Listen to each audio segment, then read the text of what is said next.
Hello there, it's good to have you on the weekend edition of Safiya Breakfast Show. My name is Brenda and this is where we'll bring to you highlights of interviews you may have missed out in Cost of the Week. Yes, first thing first, we'll revisit some of the interviews you did miss in Cost of the Week right after this break.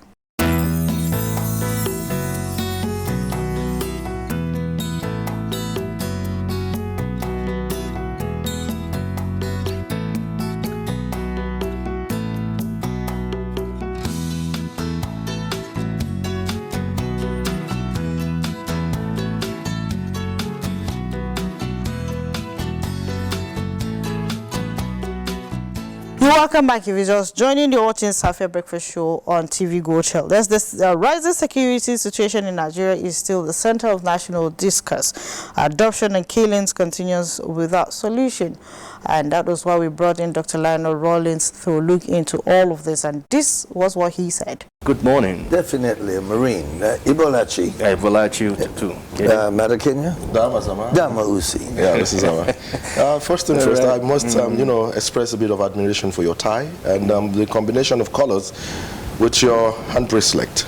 You like my tie? One. Yeah, it's lovely. I'm learning from you too.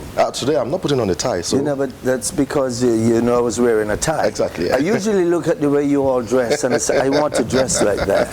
And so I made space for you to have the shine today. Exactly. Thank nice you. One. All right. Well, Frederick, good to see you. Yeah, let's kickstart this conversation with a very troubling event that took place during the weekend, talking about the attack on the governor of Benue State, Governor Samuel Otom. This is not the first time we've seen the governor being attacked. Of course, last time Babangida Zulum, governor of Borno, was attacked, but that's a different modus operandi completely because he was on a convoy. But this one was on a personal routine, daily personal routine, which of course was on his farm. What is that? How dangerous, is that? What does it pose to the continuity of the security of the nation, owing to the fact that the governor of every state is the chief security of his state? Well, this is really bad because if you can attack a governor of the state, in his state, with the amount of security that he has, what does that speak of you and you? I mean, the people definitely are not safe. If the man of the state with the most security can be attacked on his farm, it means that the people of Benue or any other state is not safe. And it shows you that whoever the people are who are doing these things, they are now emboldened. You attack a governor, then what's next? After the governor, who else will you be attacking? So how does this add to the ongoing conversation of the growing insecurity in Nigeria? It means the security needs to, they need to change up whatever it is they're doing. Well, first of all, I know the governor goes to his farm every Saturday. Everybody says that. So I was going to ask, I would have asked, how do these people know where he is going and when and how, unless somebody told them, or he does it at the same time every Saturday that he goes to his farm.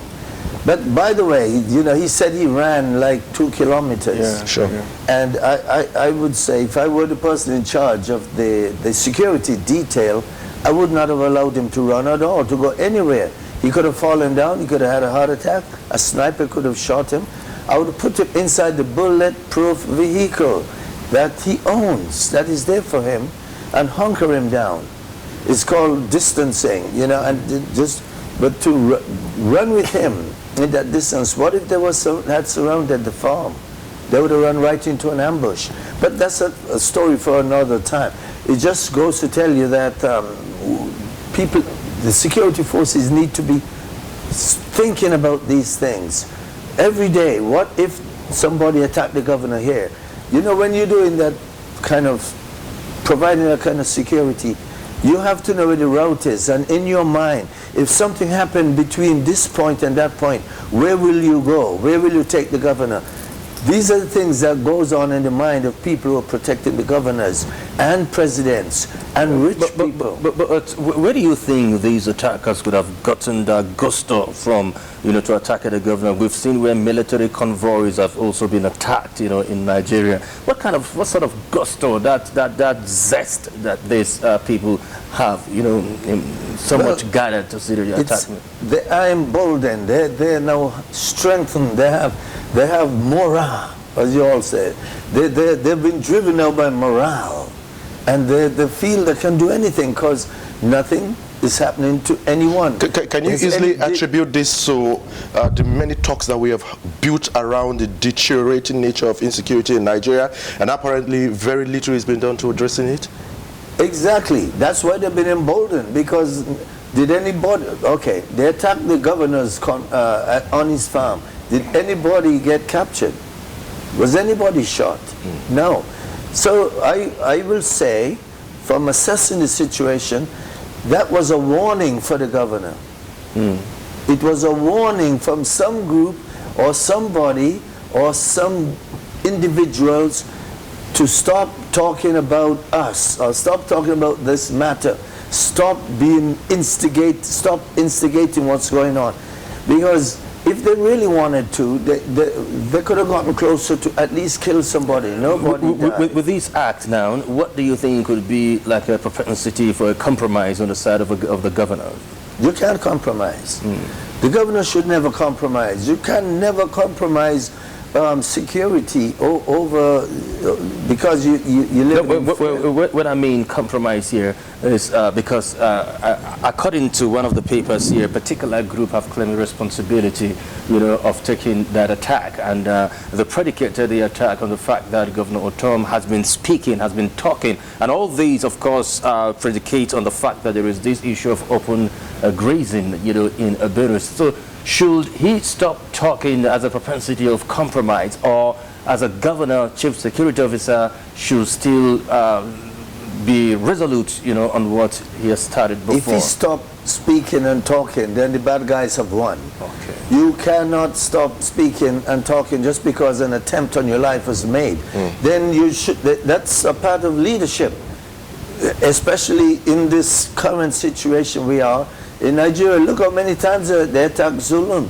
Has that prevented him from going into the places where he shouldn't go? Which I'm concerned about him, because sooner or later they will get lucky. The laws of probability and statistics are against him.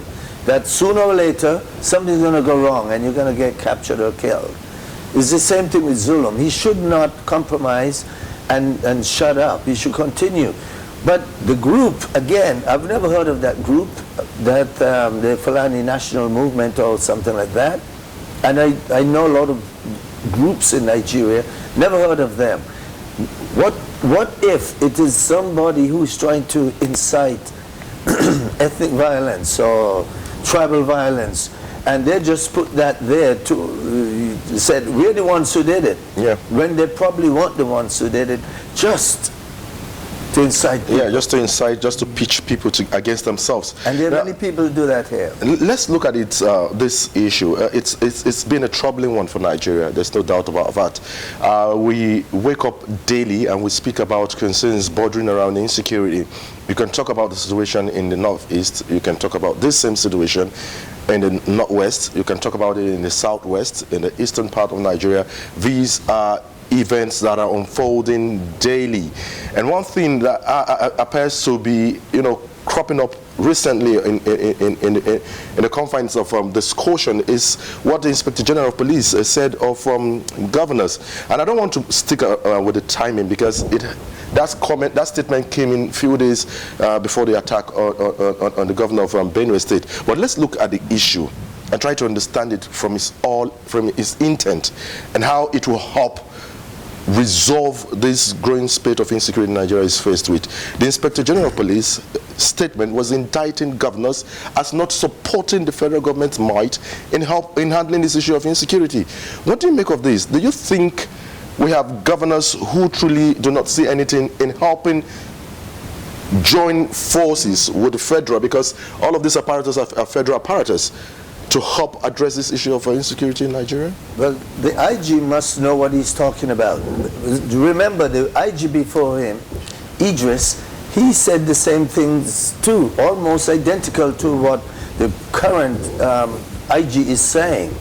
And what I don't believe all the governors are not supporting. Our governor is supporting the security forces. Look how many resources and he has given in terms of vehicles and stuff, not just the military and the police, but vigilantes and hunters. So our governor, our government, our state government is trying. But if you look at the other governments who are not trying, who are rather they want to run the show themselves, negotiate with the bandits, give amnesty to the bandits. These are the kind of things that the IG was speaking about. And to be more specific, they're not, what he's saying is you're not giving us information. You're not giving us the things, telling us the things you know. If you can go to the forest, negotiate with bandits, meet with them, shake hands with them, drink tea, give them money, do all of these things with them, and we, the police, do not know. What if, on the contrary, he's trying to, you know, speak to the governors, because we know, yes, they are the #1 security officers of the state, and we know that these governors, you know, have a take-home of some certain amount of monies for security vote. The question is, how judiciously do they use these monies? Do they, you know, put it into security issues and also improving the welfare of security operatives in the states to help them, you know, go about their duties responsibly? These are some of the things that's a concern. Well, who knows? Maybe they're using that money to help with paying for ransom. Of course, they say they don't pay for ransom. They don't. But we all should think better. But we should know that what from the payment of ransom is when the act is done. Now, let's look at the proactive nature of some of these governors. I use Nasarawa State Governor as a case study, so Abdullahi Sule.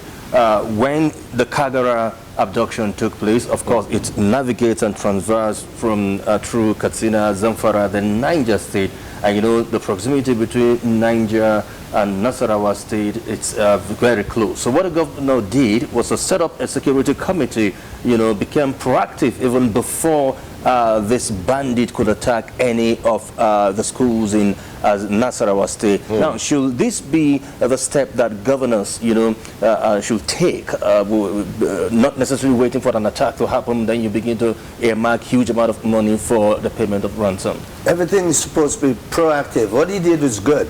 And this shows you that if every governor were to take matters in their own hands, when I say matters, not the law, but take, you know, that former Speaker of the House said that, you know, if the government does not fix this issue that they have now, that people will resort to self-help. If we resort to self-help, then that's a former Senate President. Then that's troubling. That's troubling. Very troubling, and we don't ever want that to ever happen. Because if you think it's bad now, it will be worse then. If everybody is doing self-help. So, what to come back to your question, what this drives to is we need state policing. If he can do that with the little that he has, can you imagine if that governor, any governor, had his own police in his own state, calling his own shots? He can do whatever he wants to do. I know this is applicable in some other climes, in some other countries that you can mention. I don't want to use, you know, the United States as you know, a vivid example to this description. We have other nations that we can talk about. Canada does have the same. We have the UK also having the same. The South EU as well. Africa have the same, and some other EU nations have the same. They've been able to build around, you know, they've been able to build this collaborative effort towards addressing the common enemy, which is the insecurity. How viable do you think Nigeria would be if we think in the same manner these nation states are working towards addressing the common enemy, which is insecurity? Well, if you build your own states, each governor had their own people. I know many people have told me before they don't like state policing because the governors will utilize it to their advantage by bringing the police closer to them.